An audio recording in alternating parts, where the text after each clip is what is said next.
Hey, it's Niall.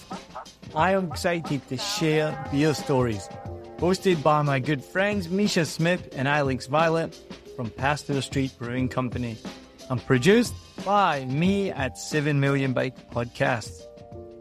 So check out beer stories here on a Vietnam podcast. It's going to be a special PodSwap, and we're going to do more of these over the coming months. There will be new episodes every week. This is for beer enthusiasts, not beer snobs. So if you love beer, you'll love this podcast. The link is in the show notes. Go and follow that if you need it, and enjoy the podcast. Cheers.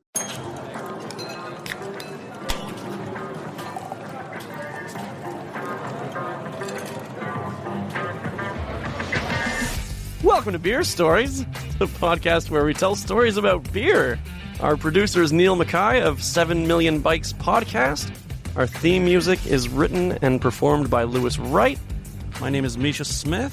My co-host to my left, as always, Alex Violet. Hello. And our guest today is Kat Hoa Trinh Marshall. Do you think there's any reason why craft beer has been so successful in your home country? I have one word for it. It's fun.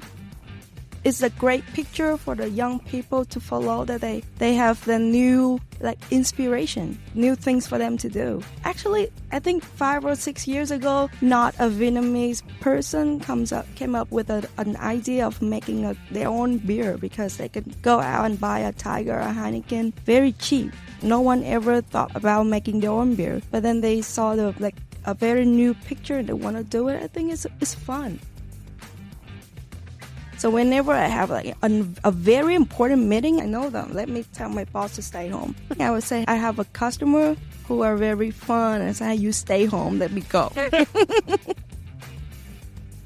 met a customer. He didn't let me talk because he didn't believe me. So he has a restaurant upstairs and he had a coffee shop downstairs. So I thought that he would ask his manager to help him with something, but he asked his barista in the coffee shop out to taste the wine for him. And I was trying to talk to him, but he didn't listen to me. He wanted to listen to his barista. And because I knew that he didn't know anything about wine, so I was trying to make it very friendly to him. So this wine, and he asked me, what does it smell? So you can smell a little bit of mint. And his barista was trying to Google the wine. And I said, no, it's not mint, it's eucalyptus. I said, you know what eucalyptus is? No, it's eucalyptus. And he was like, oh, you said mint, you don't know your product. It's eucalyptus. Oh, I bet you know the eucalyptus. I failed that deal. I remember one time that the guy asked me, can I meet your boss? I said, oh, yes, but I don't. I mean, he would answer like me, because it is not something big that we would need him. That I can fix that for you. I said, oh, but I want to meet your boss. Tell him to come here. I said, do you know English? He said, no. And our guest today is Kat Hoa Trinh Marshall. Thank you. Well, that's a long name. You have a lot of names. Some of them are made up. We'll get to that later. Oh, it's good to be here. Thanks for having me. Oh, thanks for coming on. How did you get hooked up with the BiaCraft guys early on? Oh, yeah. So I was working at Quan Ut Ut. Mm-hmm. And at that time, Mark was making his own beers in plastic barrels. And I didn't know what it was. And later on, they got beers from Platinum. And I was very curious, because the beer, the price was double the local beers. And I was curious. And I remember I was trying to drink the leftover of the tower, just to try what it was, because it was so expensive. It was $50,000 or $60,000, and I was 18. So I drank it and I really liked it. And I kept asking about that. And Tim knew that. Tim was my boss, and he knew that I had a dream to follow. And then when he opened the BiaCraft, he said, Kat, you want to move to the new role? And yeah. And I said, of course. So I moved to the BiaCraft and I worked there. So I was BiaCraft and Quan Ut Ut, they gave me a huge opportunity to learn a new world. Awesome.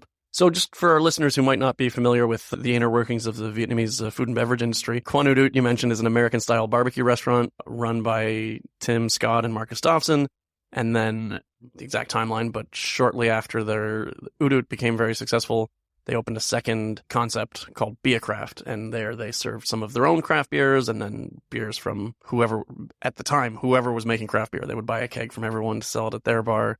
They had a tiny little spot out here in Taoyuan, and now that space is 4 times the size. So that's for me, a really good just indication of how far the craft beer industry has come in Vietnam. So are you saying Platinum, that first Platinum you had, that was the first time you were aware that beer could be different, more expensive, more flavorful? Yeah, definitely. Yeah, I was just listening to it, and I was like, the first thing you're just like, why is this expensive? I've got to like, what's the point? Maybe that made you curious. It sounded like, what could this be? Like, why would somebody want to pay this much for this type of beer? And then you tried it, and then after that, you were saying that it was so apparent, like you were just.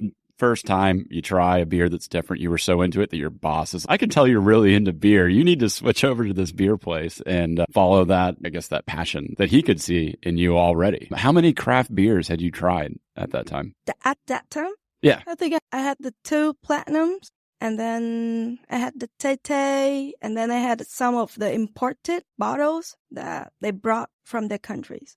4 different beers. I think so. Yeah. I was 18. That's always been my motto for craft beer. Get them started young. It's lucky, I would say. I wish I had started drinking beer, and some of the first beers I had were craft beers. It took me a while to find my way there. Were you a beer drinker before when you were 18? Did you drink the locals? I drank the local stuff, but I was not a beer drinker. Like, I drank occasionally. Yeah. And now you're a full-blown alcoholic. I think so. Thanks to us. Thanks to you. Me specifically. Yeah, I can just tell by the way you tell the story that you're very thankful to Tim for giving you that first entree into the craft beer world. Other than Platinum, obviously, you mentioned that was the first one you tried. Was there a beer that you remember from back then, like those early days where you were first like, wow, oh my God, what is this? Yeah? Can you tell us about that? Yeah, so when I worked at the big BiaCraft, the one at District 3, the one with 50 taps. And I remember, like, we had 2 training days, so we had little sips of everything. And I had the one called Devil's Leg from Black Brewing. What is this? It tastes like absolutely different from every other beers. And I know what I like. It was a session IPA. Yeah, so was that your first IPA? Yeah, that's awesome. So Alex's wife, Ethany, used to talk about when we worked at the original tap room. It's like seeing a Vietnamese person's face light up the first time they try an IPA. It's just an awesome feeling, yeah? Like, oh, beer can taste like this? Is there a better feeling in the world than getting paid to drink beer? I always tell people, if you can find someone to pay you to drink beer, you take that job every time. Take it. Obviously, we mentioned your next job after BiaCraft was coming to work for us at Pasteur Street as a sales rep. I'd imagine you had some offers from other breweries at that. I don't want to get this to be too much of an advertisement, but why did you want to work for Pasteur Street instead of one of the other breweries? Actually, like, to be honest, because we were friends. You and I? Yeah. We were friends, We were friends, so I want to work with someone that I'm close with, that I would be safe. Because, like sales, I hated being a sales rep before.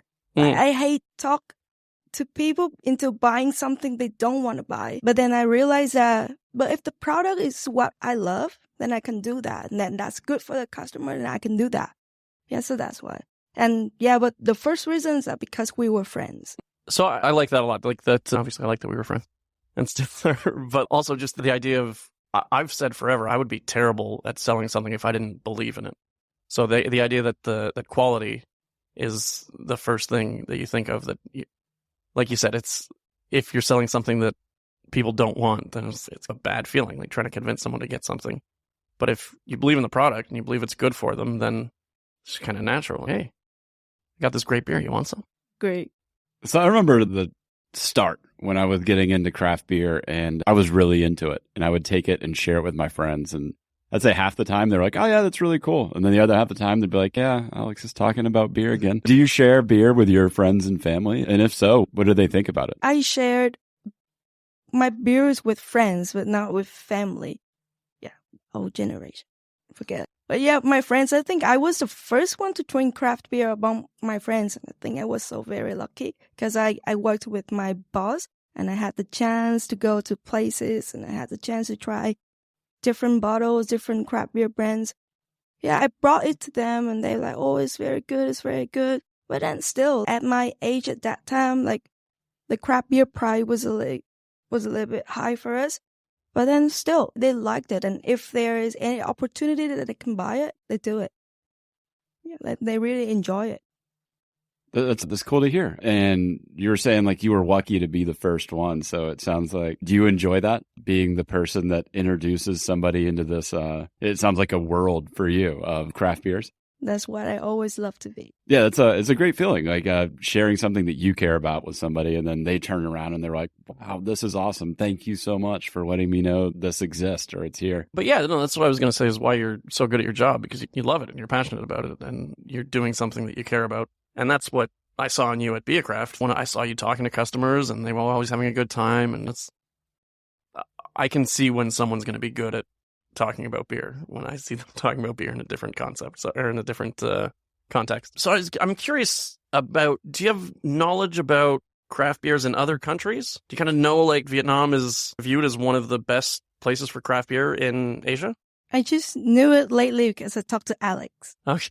And does that give you a certain feeling to know that the country that you're from is a leader in this kind of global industry? Yeah, I was surprised. I looked at the pictures of the beer conference lately in Bangkok. Yep. And I thought it was international. But then I talked to people that I knew and they say, oh, it was Asian. I like only Asian. I say, oh, that many people? And then I talked to Alex and say, how was Vietnam? And Alex said, Vietnam, we are one of the best, the biggest craft beer industry in Asia. I was very proud. Yeah, awesome. Yeah, I think like the amount of the beer sold, like craft beer in Vietnam compared to the commercial beers, is still nothing. It's still almost literally nothing. Yes. It's still nothing, but I'm happy to see it around. I'm happy to see it like when I go out on the streets. Yeah, I think it's improving every day. What about the term craft beer? What does that mean to you? As I know, like in the United States, like they'll have a formal definition and there's different criteria. But when you hear craft beer, like what do you think about? I have a local definition that I talk to my friends, like who know little about craft beer. I say it's small quantity, but better quality, and it's not like commercial beer. They don't make tons of things, and they use the ingredients that you definitely know about and make it very simple. That's hilarious that you like, because that's exactly how we would describe craft beer to someone who didn't know what it was back home. Like that's smaller quantities, better qualities, and yeah, more interesting ingredients. Kat, so obviously you talk about BiaCraft early days, Platinum, Tay, very small amount of breweries. There's now anywhere between 60, 70, maybe more craft breweries in Vietnam. Do you think there's any reason why craft beer has been so successful in your home country? I think I have one word for it. It's fun. It's fun. And then it's a great picture for the young people to follow, that they have the new like inspiration, like the things for them to know, like, new things for them to do. Like actually, I think 5 or 6 years ago, not a Vietnamese person came up with an idea of making their own beer, because they can go out and buy a Tiger or a Heineken very cheap. Like no one ever thought about making their own beer, but then they saw a very new picture and they want to do it. I think it's fun because it's fun. We'll be right back.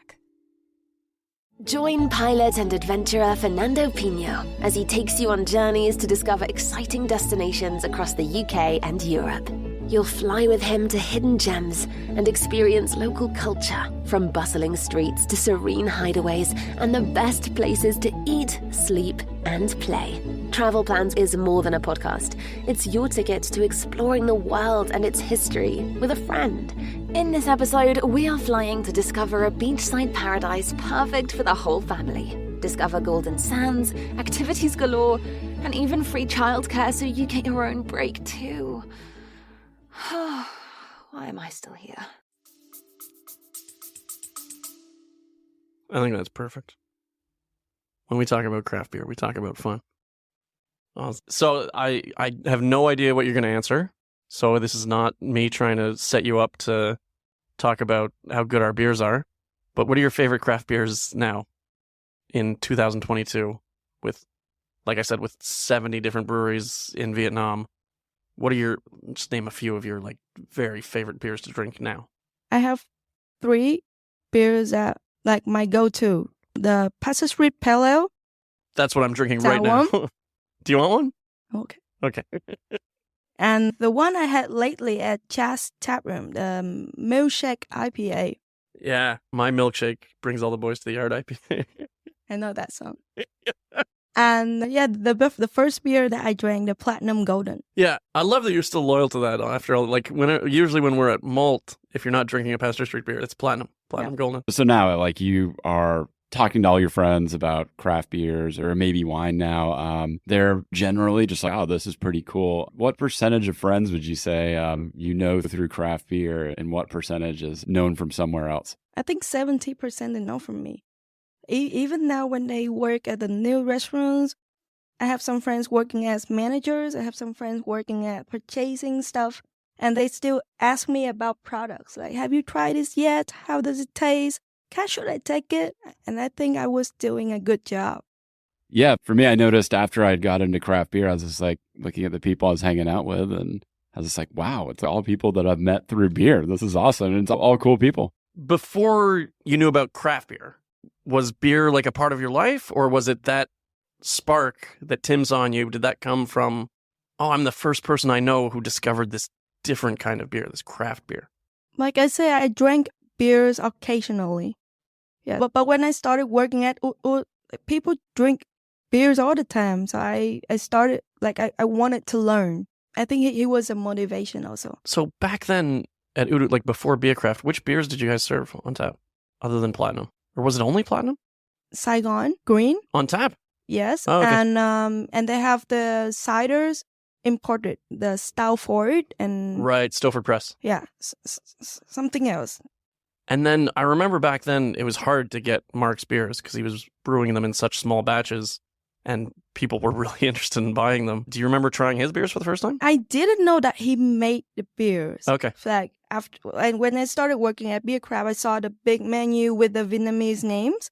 And I was curious. I was like, hey, who made the beers? Who made the beers? And they say Roosters made it. Right. Yeah, because Rooster had the factory or something. Yep. I didn't remember. So, but later on, when Mark came to the restaurant at night, when I just finished my shift and we sat down and he talked to me about the beers for 2 hours. That leads perfectly into my next question. Can you tell me a funny story about working for either Mark or Tim or both? You were there for a long time. I'm sure you got some funny stories. Okay. When I was before BiaCraft, when I was working, I was always talking. I was the hostess. I had the walkie-talkie. Yep. But I was talking with my friends upstairs. I wasn't doing the job. And one time, Tim came to me and he blocked the lock of the door. He locked it to my ear. And he said if I kept doing this, he's not going to give me the key. Tim Scott, ladies and gentlemen. Yeah, because I always forgot to wear the apron. Oh, yeah. It was my fault. Like, having worked in restaurants for a long time, once you get up into like management or it drives you crazy when you have talented staff who are like forgetting their aprons or don't bring a pen to work, or like, because you want to get angry at them, but then it's like they're your best employee, so like you can't get too angry, but also just fucking remember to bring your apron, for God's sake. My managers felt the same way about me. Obviously, we went through a lot of stuff together. What? Give me a story, Kat. Are you from the Jasmine Company? That was always one of my favorites. So for the uninitiated, anybody who's listening who's not aware, Jasmine IPA is our flagship beer at Pasteur Street. And yeah, I would go on sales calls and some of the staff would ask me, do you work for Jasmine IPA? Awesome. This is a beer podcast. We talk about beers, but we don't have to keep it that rigid. I mentioned you recently switched companies, switched industries, still doing the same job, selling. You're selling wine now instead of beer. In the time that you've been working with wine, can you just tell me the difference between selling beer and selling wine? I'd imagine there's some similarities, but then some differences, yeah? So what's different between selling wine and selling beer? The beer customers are more fun. Yes! The beer customers are more fun. Yes! And the wine customers are more serious. Yeah. Yeah, because I understand, because they have to buy like higher price products. And yeah, it's for their bigger restaurants, so they need to be serious about that. Yeah, beers are more fun, it's easier. The wine is more serious, and more procedures. Yeah. That's interesting. More procedures, like more steps to Yeah. getting. So I know you pretty well. I'd imagine that even though it's more serious now, do you still try to bring that fun energy to your meetings? Yes. So I work with my Vietnamese bosses. I have 2 bosses. They have family, they have kids, so they are pretty strict. They I don't know how to describe it. They just finish work, they go home, they go to work early, and then they go home. So whenever I have a very important meeting, I would say, hey, you should come with me. But I have a customer who are very fun. I say, hey, you stay home, let me go. Cancel the meetings like several times after I know my customers. Right. It's like, all these people, I know them. Let me tell my boss to stay home. It's fantastic. I like it. So you're saying that the wine is a lot with the presentation. Yes, but it really depends. At first, that was what I was scared of. I was like, I'm not a serious person. How I'm going to do this? But then my friends told me, oh, you can try it. I think it's good. Like, you don't need to follow the French guys in Vietnam doing like very proper job. I said, okay, let's give it a try. But then my customers now, I heard some feedbacks that they like me because I'm very natural. I'm not going to tell the wine like specific ingredients because like me, I don't even understand what it is. So I'm not going to tell them that, but I tell them how I feel about the wine. That's awesome. I feel like that's important for craft beer. When you're trying new things, if you're thinking, I'm going to try this and I don't know what hop was in there and everybody's going to make fun of me, that would be just the worst situation. I'd be like, I don't want to try beers with different hops now because I'm going to pair it with the steak and I should have paired it with the fish. But it doesn't seem like in craft beer that too often. It makes it, I guess, fun, accessible. And you're saying that in wine, that's wanted. That customers are like, oh, this can be fun. We don't have to. Yeah, I'd say that was your biggest strength when you were working for us. It's just how real you were. Like, it wasn't, you weren't putting it on. It wasn't like some fake thing. Oh, we have the best beer and you should buy our beer because it's the best beer, blah, blah, blah. I get that from some salespeople. And it's funny, I sell beer for a living. I hate it when people try to sell me stuff. Because, like, I know what they're doing and I'm like, you're not good at this. But that's why you were so great at it, because you were just always 100% you. Thank you. Hey, thank you. Kat, shifting gears, changing topics. Tell us about your newfound celebrity as a TikTok star. Oh yeah, it's one of my company's project. We do reviews at restaurants and bars and pubs. But at first I wanted to do the street food because I'm Vietnamese. I know street food.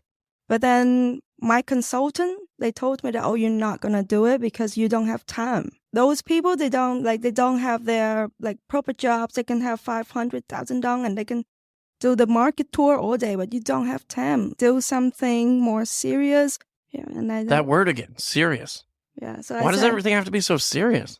It's wine. So I said, okay, so let's do the middle class restaurant or high class. What's the name of your thing? Ăn xinh uống xịn. Okay. It means eat beautifully and drink gorgeously. I like that. Yeah. And it's only on TikTok. Yes, it's only on TikTok. Okay, so I'm an old man. I don't have TikTok. How can I find you on social media? Don't download it. No. So I love beer and I also love wine. And TikTok? And I also love Vietnamese street food. Like you're saying, street food. Amazing. And I don't see any technical reason why wine wouldn't taste really good with that. Do you ever go and get your favorite food and then just pair it with your favorite wine? Or you're like, these guys, like these things don't exist in the same meal? Or I haven't tried it, but I think street food is just like the Vietnamese fusion dishes. So in restaurant, actually, they make the street food, but they move it to a better class. Yeah, like you're not going to get a glass of wine on the street food tour, but definitely in the Vietnamese restaurant, I think it's the same. Same. Yeah. Do you have a favorite Vietnamese restaurant that, like you said, is like a little more elevated? Do you want to mention a couple of places in Saigon where you can get real good Vietnamese food, but maybe at a little higher price point, so you're not eating on the street? I like Quang Bui. Yeah, me too. I took my mom and took my family there, and they love it there. And do you sell some wine there? Yeah. Okay. Yes. Have you ever... So you've eaten there with your wine? Yes. So you have had, like you said, elevated street food, but Vietnamese food with wine. Yes. And it goes well together. Right. So yeah, you should go to your favorite street food place sometime, bring it home, crack open a nice bottle of wine. We'll see how that goes. That sounds good. I'm going to have a banh mi and a Malbec tonight for dinner. Because I work with most of the restaurants that I've been selling wine to, the owners are local people, not from the US, not from the UK. Still, I talk to them in a local way. I don't stress the food and wine pairing. Maybe they don't understand, and I believe that people have different tastes. Sure. I eat very plain, and some people eat very salty. So I don't make a big deal out of it. So you just talk about the wine itself rather than trying to push certain pairings. Usually I look at the menu to see what cuisine they focus on, and then I suggest the wine. Okay. Like this wine, like white men, they really like it. This wine, the Vietnamese people really like it. So yeah, make it very friendly. And you are thinking about which wine will go well with their food, just not necessarily specifically like this bottle in this dish. Yeah. Well, I have one wine story. I met a customer. I'm not gonna say the name. I met a customer, and he didn't let me talk because he didn't believe me. He has a restaurant upstairs and he had a coffee shop downstairs. So I thought that he would like his manager to help me with something, but he asked his barista in the coffee shop out to taste the wine for him. And I was trying to talk to him, but he didn't listen to me. He wanted to listen to his barista. And because I knew that he didn't know anything about wine, so I was trying to make it very friendly to him. So this wine, and he asked me, what does it smell? And I make it very friendly. So you can smell a little bit of mint. And his barista was trying to Google the wine. And I said, no, it's not mint, it's eucalyptus. I said, you know what eucalyptus is? No, it's eucalyptus. And he was like, oh, you said mint, you don't know your product. It's eucalyptus. Oh, I bet you know the eucalyptus. Oh, but overall, I failed that deal. Yeah. Can't win them all. Just stick with grapes. Yeah. It smells like grapes. Yeah. So on the back of that, obviously we've known each other a long time. When I first met you, you looked very young because you were very young. You still look pretty young for your age. Do you find that hurts you in your business sometimes, that people don't take you seriously because you look young still? Yes, I was pessimistic because when I was starting to work in the wine industry, some people told me that I wouldn't fit in the industry because they all saw French guys or a business guy wearing suits and ties and hair, and gel. And so, okay, let's give it a try. I don't sell me, I sell my products. I love that. Was that the same when you were selling beer, or did you find people? Oh, yeah? Oh, yeah. Even though beer's more fun, you still found problems with people not taking you seriously because you were young? Because our company was big, and I could say that we were the most recognizable craft beer brand in Vietnam. Sure. So when they also have a big restaurant, and of course they don't want to talk to a young person, they want to talk to the boss to make a big deal. Right. Yeah. That's always going to be true. So when I first took the sales job, I would go to Hanoi once every 2 or 3 months. And at the time, John was my boss, and everyone up there was used to working with John. So when I started going up, everybody I met up there was like, oh, when's John coming back? When's John up in Hanoi next? When's John coming back? They wanted to talk they were happy that I was there, but they wanted to talk to my boss. And then once we hired a sales rep up there, full-time, Cassie, every time she met any of them, they're like, oh, when's Mischa coming back? When's Mischa? So everyone wants to feel special. Everyone wants the person just above the person that whoever's being sent there. Because once Cassie gets started, nobody asked about John anymore, but they're asking about me. So it's who's one level above you? That's who I want to talk to. So I don't think that's just your age or the way people felt about you. It's just everyone wants to think that they're important. I remember one time that the guy asked me, can I meet your boss? I said, oh, yes, but he would answer like me because it is not something big that we would need him, that I can fix that for you. I said, oh, but I want to meet your boss. Tell him to come here. I say, do you know English? He said, no. That's important. Even, I'm sure you saw that to a degree in a restaurant. You've got to be able to have a team that knows what's up and trust them. You don't need to speak to the manager. The server knows when you can give somebody a free beer if they need it, or if, something wasn't correct. That and yeah, it's a fun way for me to be involved in working someplace. Is like when you just agree. I was like, yeah, you can talk to my boss. He's going to give you the same answer. Well, and I've had a few meetings like that in my life with either with you or with Quan or with some of our other Vietnamese reps who the client wanted to meet me. So I'd go down and they didn't speak any English, so they'd be translating. And so whoever it was would just say to me, oh, they said they really like our beer. I'm like, awesome. And they said something else. And they said, oh, they said, but it's too expensive. I'm like, that's the price. And they said, can we make this beer? I'm like, no, we don't really like take requests on beer styles.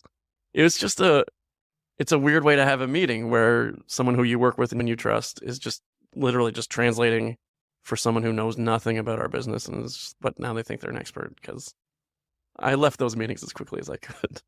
But then, and to be fair, like there were other meetings with Vietnamese people who just wanted to meet the boss and the translations were just nothing but positive. Love having your beers. Our customers love it. We're so happy you guys are here.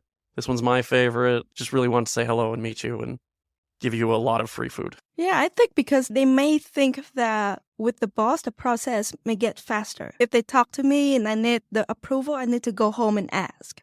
But then with the boss, he can decide anything. Right, which is true for certain things, but probably not the things that they are interested in. So, Kat, obviously, you're still around. You still talk to other people in the beer industry and try beers.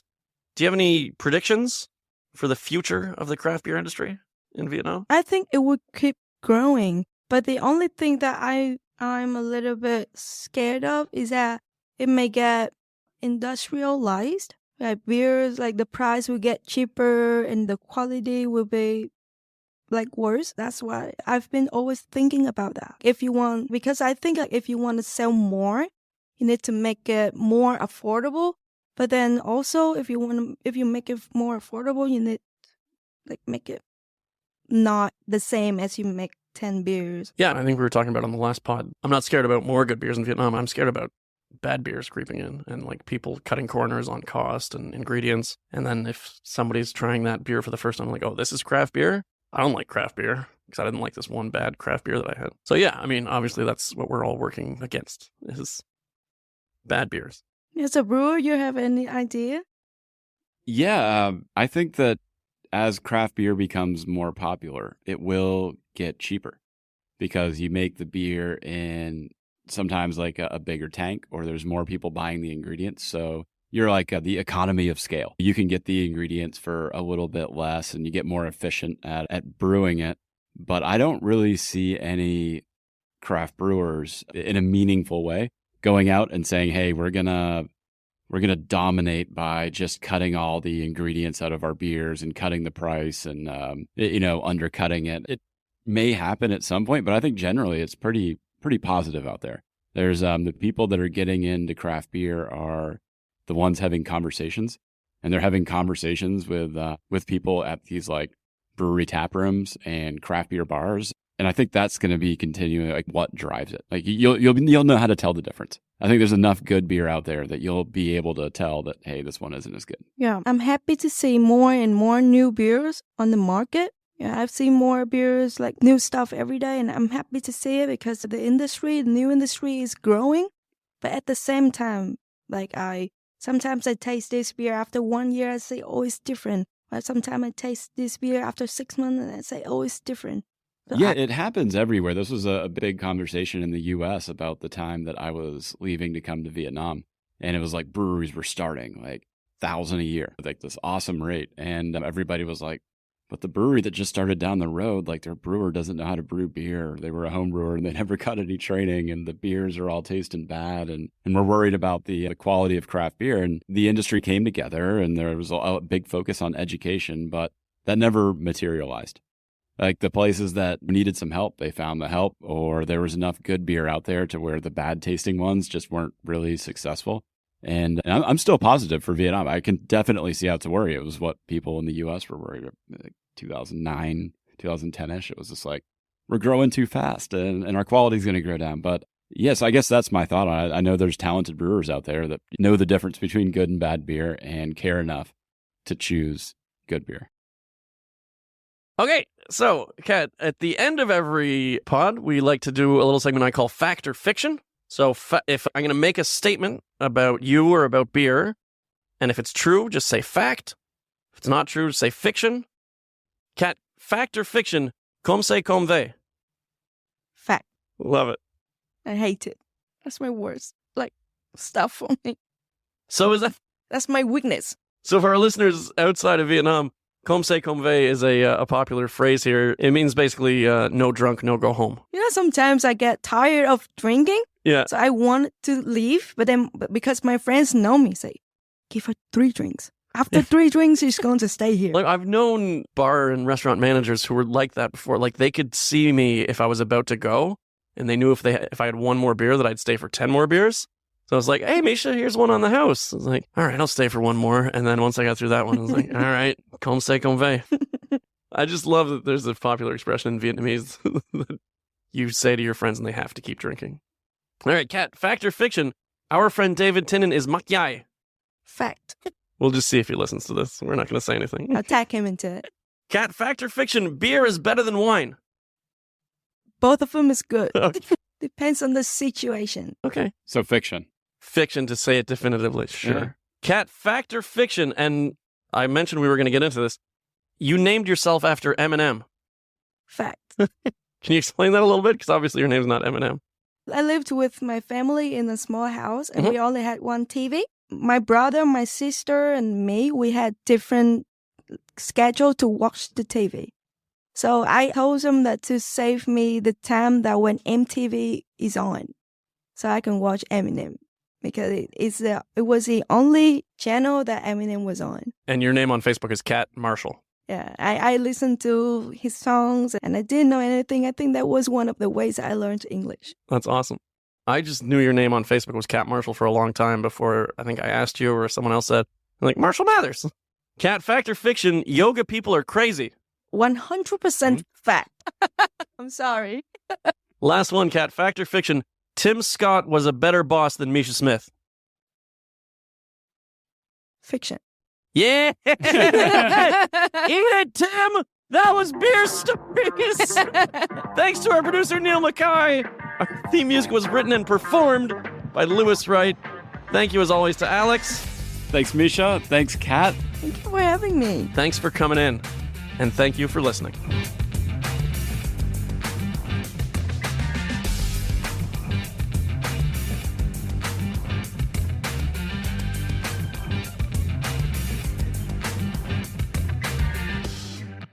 I hope you enjoyed this episode. If you're like me, you may use your laptop at places where you have to use public Wi-Fi. This opens you up to digital snoopers. It's a massive problem.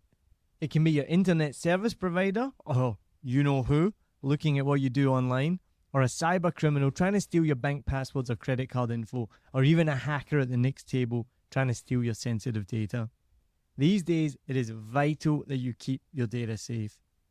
NordVPN keeps all of these snoopers away. It makes your internet activity private, protects you from accessing dangerous websites that are phishing for your data, and lets you enjoy your favorite content securely, even while away from home. And it's easy to use, even I could use it. I've actually been using NordVPN for years now here in Vietnam, and I'm excited to be an affiliate partner with them. I've used NordVPN to watch Netflix, BBC, Disney Plus with ease. And I also know that my information and data are safe from prying eyes, whoever they may be. Join now and you'll get 68% off and 3 months free when you go to my link, nordvpn.com/SMB. Just again, for those hard of hearing, nordvpn.com/SMB. The link is also in the show notes. I know nobody checks them out, but go check that out and you can get the link from wherever you're listening to this podcast.